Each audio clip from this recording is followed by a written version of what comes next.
ಬಹುಶಃ ಸುಮಾರು ವರ್ಷಗಳಿಂದ ಈ ಒಂದು ಜಾತ್ರೆಯ ವಿಶೇಷತೆಯನ್ನ ನಮ್ಮ ಆಲಂಗರ ಶ್ರೀನವರಿದ್ದಾಗಲೂ ಸಹ ಈ ಕಾರ್ಯಕ್ರಮ ಇದೇ ರೀತಿ ನಡೀತಾ ಇದೆ. ಬಹುಶಃ ಏನು ಇವತ್ತು ದಿನ ನಮ್ಮ ಜನಪ್ರಿಯ ಶಾಸಕರಾದಂತ ಸಮೃದ್ಧಿ ಮಂಜಣ್ಣವರೇ, ನಮ್ಮ ಅಧ್ಯಕ್ಷರಾದಂತ ಕಾರ್ಯನಿರ್ವಹಣಾ ನಾಗರಾಜಣ್ಣವರೇ, ವೆಂಕಟರಾಮೇಗೌಡ್ರೆ, ನಮ್ಮ ಜಗದೀಶ್ ಅವರೇ, ನಮ್ಮ ಚಿನ್ನಣ್ಣವರೇ, ಅದೇ ರೀತಿ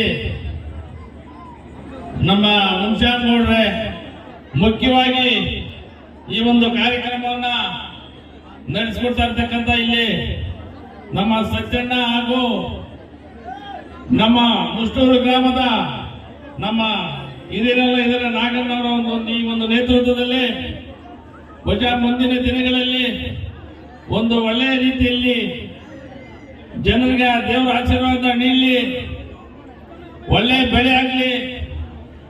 ಮುಂದಿನ ದಿನಗಳಲ್ಲಿ ಏನು ಈ ಸುತ್ತಮುತ್ತಲ ನಮ್ಮ ಸಜ್ಜನ್ ಹೇಳ್ತಾ ಇದ್ದು, ಸಜ್ಜನ್ಗೆ ಹೇಳ್ತೀನಿ, ಟಮಾಟೋ ಮಂಡಿ ಬಿಟ್ಬಿಟ್ಟು ಪೂರ್ತ ರಾಜಕೀಯಕ್ಕೆ ಇದ್ದೋಗಪ್ಪ, ಸುಮ್ಮನೆ ಇನ್ನು ಯಾಕೆ ಅಂತ ಹೇಳ್ಬಿಟ್ಟು ನಾನು ಈ ಸಂದರ್ಭದಲ್ಲಿ ಹೇಳ್ತಾ ಇದ್ದೀನಿ.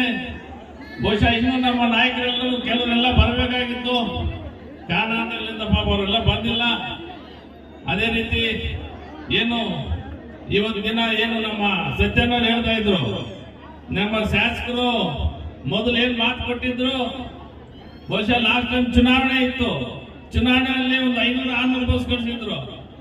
ಈ ಸಲ ಸುಮಾರು ಒಂದು 700-750 ಬಸ್ ಕಳಿಸಿರ್ತಕ್ಕಂಥ ಒಂದು ಘನತೆ. ಯಾಕಪ್ಪ ಅಂತಂದ್ರೆ ರಾಜಕೀಯ ಇದ್ದಾಗ ಮಾಡುವಂತ ನಾಯಕರು ಸುಮಾರು ಜನ ಇರ್ತಾರೆ, ರಾಜಕೀಯ ಬಂದ ಮೇಲೆ ಅಧಿಕಾರ ಸಿಕ್ಕಿದ ಮೇಲೆ ಮಾಡುವಂತ ನಾಯಕರು ಸುಮಾರು ತೀರಾ ಕಡಿಮೆ ಅಂತ ಹೇಳ್ತಾನೆ ಈ ಸಂದರ್ಭ ಹೇಳಿ ಬಯಸ್ತಾರೆ. ಯಾಕಂತಂದ್ರೆ ಅವ್ರ ಸ್ವಾರ್ಥಕ್ಕೆ, ಚುನಾವಣೆಗೋಸ್ಕರ, ಓಟ್ಗಳು ಹಾಕಿಸ್ಕೊಳ್ಳೋಕ್ಕೋಸ್ಕರ ಏನು ಆ ಸಂದರ್ಭದಲ್ಲಿ ಜನಗಳಿಗೋಸ್ಕರ ಜನಗಳಿಗೆ ಕಾಣಿಸಿ ಜನಗಳಿಗೆ ಒಂಥರ ಮಂಕುಬೂದಿ ಹಚ್ಚಿ ಹೊರಟೋಗ್ತಾರಲ್ಲ, ಬಹುಶಃ ಅಂತ ನಾಯಕರು ನಮ್ಮ ಪಕ್ಷದ ನಾಯಕರು ಯಾರು ಇಲ್ಲ ಅಂತ ಹೇಳ್ಬಿಟ್ಟು ನಾನು ಈ ಸಂದರ್ಭ ಹೇಳಿ ಬಯಸ್ತೇನೆ. ಅದೇ ರೀತಿ ತಾವೆಲ್ಲರೂ ಏನು ಕಳೆದ ಚುನಾವಣೆಯಲ್ಲಿ ಆಶೀರ್ವಾದ ಮಾಡಿದ್ರಿ, ಅದರ ಪ್ರತಿಫಲ ಮುಂದಿನ ದಿನಗಳಲ್ಲಿ ಕೇವಲ 6-7 ತಿಂಗಳಾಗಿದೆ ಅಷ್ಟೇ ಬಂದು ಶಾಸಕರು. ಇನ್ನೊಂದು ಹೇಳ್ತೀನಿ, ನಮ್ಮ ಸರ್ಕಾರ ಇಲ್ಲ, ಸರ್ಕಾರ ಇಲ್ಲ ಅಂದ್ರೂ ಅವ್ರ ಶಕ್ತಿ ಮೀರಿಯಲ್ಲಿ ಹೋರಾಟ ಮಾಡಿ ಅಲ್ಲಿಂದ ಒಂದು ಯೋಜನೆಗಳು ತಂದು ಇಲ್ಲಿ ಅಭಿವೃದ್ಧಿ ಮಾಡುವಂತ ಒಂದು ರೀತಿಯಲ್ಲಿ ಕೆಲಸ ಮಾಡ್ತಿದ್ದಾರೆ.